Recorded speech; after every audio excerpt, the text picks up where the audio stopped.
ஆனா அவளுக்கு இந்த கல்யாணம் நடக்கிறதுலதான் எனக்கு பெரிய சந்தோஷம். என் மகளை பிரியற சின்ன வருத்தத்தை விட என் மகளோட பெரிய சந்தோஷம்தான் எனக்கு முக்கியம்.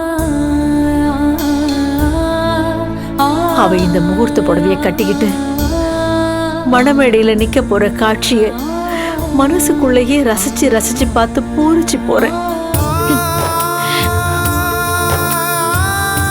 அத நான் கண்குளிர பார்க்கணும்னு ரொம்ப ஆசையா காத்துக்கிட்டு இருக்கேன்.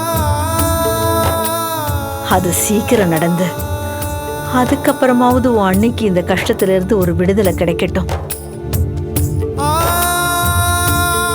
அவ உங்க அண்ணனை கல்யாணம் பண்ணி வாழ்ந்த வாழ்க்கையை விட அவன் இல்லாம வாழ்ந்த வாழ்க்கை தான் அதிகம்.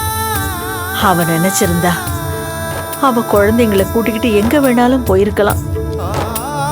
நமக்கு அவளை தடுக்கிற எந்த அதிகாரமும் இல்லை. ஆனா அவன் நம்மளை எல்லாம் விட்டு போகவும் இல்லை, எந்த இடத்துலயும் நம்மளை விட்டு கொடுத்து பேசவும் இல்லை. இந்த குடும்பத்தையே தாங்கி பிடிச்சா.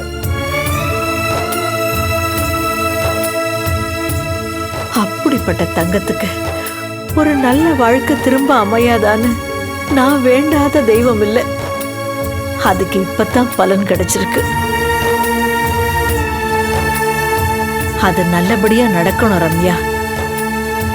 நாம இத சந்தோஷமா ஏத்துக்கிட்ட மாதிரி அவளும் இந்த புது வாழ்க்கைய மனசார ஏத்துக்கிட்டா அவ வாழ்க்கை இன்னும் சந்தோஷமா இருக்கும்.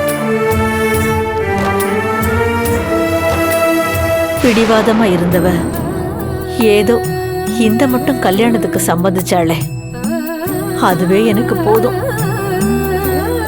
வாசு தம்பியோட நல்ல குணம் இவளோட மனசை சீக்கிரமா மாத்திருங்கிற நம்பிக்கை எனக்கு நிறைய இருக்கு. அவ கண்டிப்பா மாறிடுவா.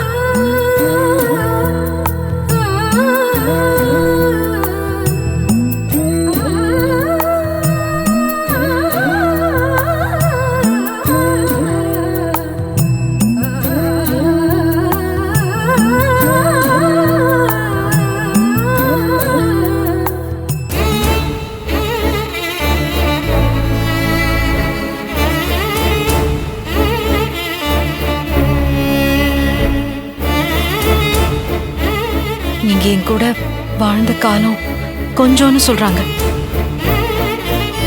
ஆனா நீங்க இப்பவும் என் கூட தான் வாழ்ந்துட்டு இருக்கீங்கன்னு அவங்களுக்கு தெரியலங்க.